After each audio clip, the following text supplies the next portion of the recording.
আসসালামু আলাইকুম। আশা করি সবাই ভালো আছেন, সুস্থ আছেন। আজকে আমরা একটা বিষয় নিয়ে আলোচনা করব। সেই বিষয়টা হচ্ছে টিটানাস ভ্যাকসিন নিয়ে। আপনারা সবাই কম বেশি অবগত আছেন যে টিটানাস ভ্যাকসিনটা কখন নিতে হয়। সাধারণত আমাদের যখন কোনো কারণে হাত পা দুর্ঘটনাবশত কেটে যায় বা অন্য কোনোভাবে আঘাতপ্রাপ্ত হয়ে যায়, তখন আমরা সাধারণত টিটানাস ভ্যাকসিন বা টিটিভ্যাক্স যে ভ্যাকসিনটা আছে সেটা আমরা সাধারণত নিয়ে থাকি। গ্রামে গঞ্জে কিংবা শহরে কিংবা উপজেলা পর্যায়ে বা জেলা পর্যায়ে বিভিন্ন জায়গায়। তো যেটা বলছিলাম, সাধারণত ধারালো ছুরি, ব্লেড, কাঁচি কিংবা কেচি দিয়ে যদি কোনো কারণে হাত পা বা শরীরের অন্য কোনো অঙ্গ প্রত্যঙ্গ কেটে যায়, তাহলে অবশ্যই 24 ঘন্টা সময়ের ভেতরে টিটিভ্যাক্স ইঞ্জেকশনটা নেওয়া জরুরি হয়ে পড়ে। কিন্তু অনেকেই অসতর্কতাবশত এই ইঞ্জেকশনটা নেন না। গ্রামের ভাষায় যেটাকে এটিএস ইঞ্জেকশন বলা হয়। যদিও এটিএস ইঞ্জেকশনের প্রচলনটা এখন আর নেই বললেই চলে, কারণ এটিএস ইঞ্জেকশনের যে ডোজটা ছিল সেটা 90-এর দশকের পরে হারিয়ে গেছে। বলতে পারেন এটা এখন আপডেটেড হয়ে গেছে। তো বিভিন্ন কোম্পানির ভ্যাকসিন রয়েছে, টিটানাস ভ্যাকসিন, যেটা সাধারণত দিলেই চলে। তো এই ভ্যাকসিনটা নেওয়া খুবই গুরুত্বপূর্ণ একটা কাজ। কারণ হচ্ছে, যদি দুর্ঘটনাবশত কোনো কারণে হাত পা বা শরীরের অন্য কোনো অঙ্গ প্রত্যঙ্গ কেটে যায় এবং অতিরিক্ত ব্লাড লস হয়, তাহলে আমরা জানি যে দীর্ঘদিন যাবৎ মরিচা পড়া কোনো যন্ত্রপাতি যদি সেটা যদি স্টেরাইল না হয় বা বিশুদ্ধ না হয়, তাহলে কি হয়, সেটার মধ্যে যে জীবাণু থাকে এটাকে বলা হয় বেসিলাস টিটানি। বেসিলাস টিটানি নামক একটা জীবাণু আছে। সেই জীবাণুটা কি করে, আমাদের যে ব্লাড আছে বা আমাদের যে রক্ত, সেই রক্তের সাথে ওই জীবাণুটা মিশে যায়, মিশে গিয়ে সারা শরীরে ওই জীবাণুটা ছড়িয়ে পড়ে। যার ফলে কি হয়, আমাদের শরীরের যে রোগ প্রতিরোধ ক্ষমতা আছে সেই রোগ প্রতিরোধ ক্ষমতাকে ব্যাহত করে এবং আমাদের শরীরে বিভিন্ন ধরনের সিমটমস দেখা দেয়, আমাদের শরীর অসুস্থ হয়ে পড়ে। তো এই ভ্যাকসিনটা নেওয়া খুবই গুরুত্বপূর্ণ একটা কাজ। অনেকেই অসতর্কতাবশত এই ভ্যাকসিনটা নেন না, পরবর্তীতে তারা অনেক বিপদে পড়েন। তো টিটিভ্যাক্স বা টিটানাস যে ভ্যাকসিনটা, যে ভ্যাকসিনের ব্যাপারে আমরা কথা বলছি, সেটা নেওয়া খুবই গুরুত্বপূর্ণ একটা কাজ এবং এটা নেওয়া প্রত্যেকেরই প্রয়োজন। যদি আপনারা কোনো কারণে দুর্ঘটনাবশত আপনাদের হাত পা কেটে যায়, অনেক রোগী আছেন যারা এই কাজটা করেন না, পরবর্তীতে তারা বিপদে পড়েন। তো বেসিলাস টিটানি নামক জীবাণুটা যদি একবার ব্লাডে মিক্স হয়ে যায়, তাহলে পরবর্তীতে আপনার কিংবা আপনার পরিবারের লোকের কিংবা আপনার আত্মীয় স্বজন যারা আছেন, তারা যদি এই ভ্যাকসিনটা না নেন, তারা ধনুষ্টঙ্কারে আক্রান্ত হয়ে যাবেন। পরবর্তীতে হাসপাতালে ভর্তি করানো লাগতে পারে এবং এটার অনেক সাইড এফেক্টও আছে। আমরা এমনিতে আরও অনেক রুগী দেখেছি যারা ধনুষ্টঙ্কারে অলরেডি আক্রান্ত হয়ে মারা গিয়েছেন, যারা টিটানাস ভ্যাকসিনটা হাত কিংবা পা কেটে যাওয়ার পরেও নেননি।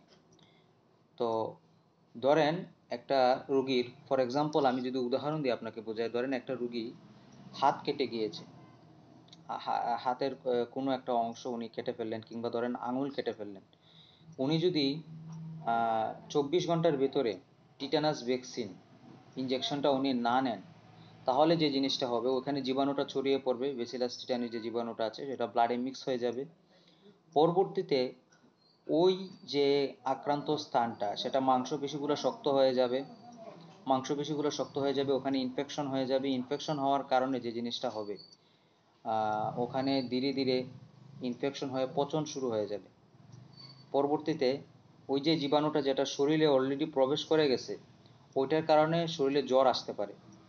শরীরে জ্বর আসতে পারে, তারপর শরীরে খিঁচুনি হতে পারে, ওই জায়গার মাংসপেশিটা শক্ত হয়ে যেতে পারে, ব্যথা হতে পারে, প্রচণ্ড রকমের মারাত্মক ব্যথা।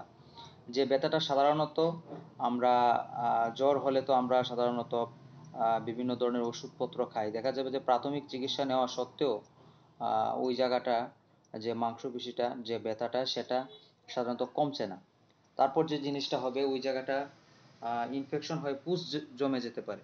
যদি একবার পুষ যদি ওইখানে জমে যায়, তাহলে দেখা যাচ্ছে বারবার ওখানে পুষ জমে যাচ্ছে, বারবার ওই জায়গাটা পরিষ্কার করা সত্ত্বেও, বারবার ড্রেসিং করা সত্ত্বেও ওইখান থেকে কোনো ধরনের রিয়াকশন বা পজিটিভিটি আমরা পাচ্ছি না।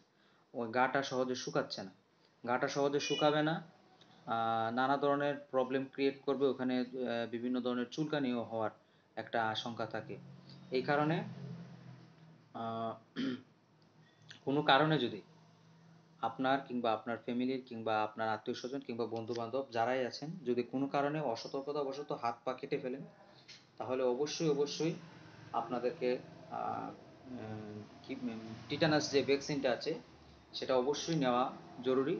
তাও সেটা 24 ঘন্টার ভেতরে, 24 ঘন্টার ভেতরে চেষ্টা করবেন টিটানাস ভ্যাকসিন নেওয়ার জন্য, যদি কোনো কারণে হাত পা কেটে যায়।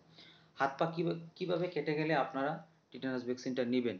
সাধারণত লোহা জাতীয় যত জিনিস আছে, সেটা টিন হতে পারে, ধারালো ছুরি হতে পারে, বা ধারালো ছুরি ছাড়া মরিচা পড়া ছুরি হতে পারে, কিংবা সেটা হতে পারে ব্লেড, কিংবা সেটা হতে পারে বিভিন্ন ধরনের কেচি, বা জমিতে বিভিন্ন ধরনের, অনেক সময় আমাদের কৃষক ভাইয়েরা কাজ করে থাকেন, জমির মধ্যে যদি কেউ যদি কাঁচি দিয়ে যদি হাত পা কেটে ফেলেন, বা লোহার পেরেক যদি পায়ের মধ্যে ঢুকে যায়, সেটার কারণেও কিন্তু ভ্যাকসিন নিতে হবে।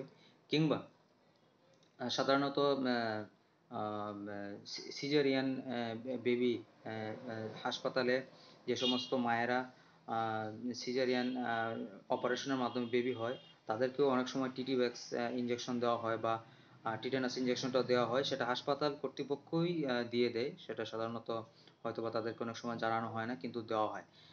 আর আরেকটা বিষয় যেটা, সেটা হচ্ছে যারা বিভিন্ন হাসপাতালে কর্মরত আছেন কিংবা বিভিন্ন জায়গায় কাজ করেন, হাসপাতালের বিভিন্ন গুরুত্বপূর্ণ পদে, তারা যদি হাসপাতালের যন্ত্রপাতিগুলো ব্যবহার করে থাকেন, তাহলে অবশ্যই দেখে নিতে হবে যে আপনার হাসপাতালের যন্ত্রপাতিগুলো অটোক্লেভ মেশিনের মাধ্যমে স্টেরিলাইজেশন করা কিনা। যদি অটোক্লেভ মেশিনের মাধ্যমে আপনার হাসপাতালের যে যন্ত্রপাতিগুলো আছে সেগুলো যদি স্টেরিলাইজ করা থাকে, তাহলে আপনি সেই যন্ত্রপাতি বা ধারালো ছুরি যেগুলোই আছে, যেগুলো সার্জারির কাজে সাধারণত ব্যবহার করা হয় বা অপারেশন থিয়েটারে ব্যবহার করা হয়, সেগুলো আপনি ব্যবহার করতে পারবেন।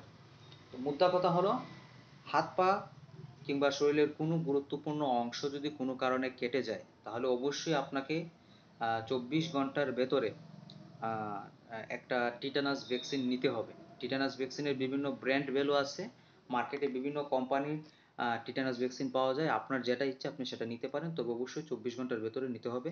আরেকটা বিষয় যেটা, সেটা হচ্ছে আপনারা যারা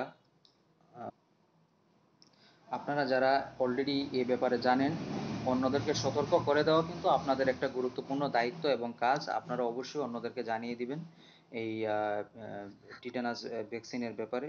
আর টিটানাস ভ্যাকসিন খুবই সেফ একটা ড্রাগ। এটার যে ইনজেকশনের যে ডোজটা, সেটা সাধারণত ছোট বাচ্চা থেকে শুরু করে গর্ভবতী মহিলা, বয়স্ক মানুষ, যে কেউ হোক না কেন, তারা কিন্তু এটার ডোজটা নিতে পারবেন। ঠিক আছে? আর আপনারা অবশ্যই সতর্কতামূলক দৃষ্টিভঙ্গি অবলম্বন করবেন যখনই আপনারা ধারালো ছুরি কিংবা অন্য কোনো জিনিস ব্যবহার করবেন, অবশ্যই সতর্কতা অবলম্বন করবেন। এবং দুর্ঘটনাবশত যদি আপনাদের হাত পায়ে যদি সামান্য কুছাও লাগে, যদি ব্লাড বের নাও হয়, যদি রক্ত বের নাও হয়, কিন্তু যদি সামান্য কোনো সুই সূচ কিংবা ছুরির দ্বারা যদি অল্প হলেও যদি আপনি আঘাতপ্রাপ্ত হন, তবু আপনার টিটানাস ভ্যাকসিনটা নেওয়া জরুরি। কারণ কোনো কারণে বাই চান্স এনিহাও যদি আপনার শরীরে ওই জীবাণুটা প্রবেশ করে, তাহলে কিন্তু আপনি ধনুষ্টঙ্কারে আক্রান্ত হবেন এবং আপনার পরবর্তীতে বিভিন্ন সমস্যা হবে, এমনকি আপনি মৃত্যুর দ্বার পর্যন্ত পৌঁছে যেতে পারেন। তো এই জিনিসটা যাতে আপনার সাথে না হয়, আপনার ফ্যামিলির সাথে না হয়, আপনার আত্মীয় স্বজন বা বন্ধু বান্ধবের সাথে না হয়, অবশ্যই এই ব্যাপারে সজাগ দৃষ্টি রাখতে হবে এবং অন্যকে সতর্কতা অবলম্বনের জন্য বলে দিতে হবে। ধন্যবাদ সকলকে। আজকে এটুক পর্যন্তই নিয়ে আলোচনা করা হলো। ভবিষ্যতে আমরা নতুন কোনো টপিক যদি সামনে আসে সেটা নিয়ে আমরা আলোচনা করব। ধন্যবাদ সবাইকে।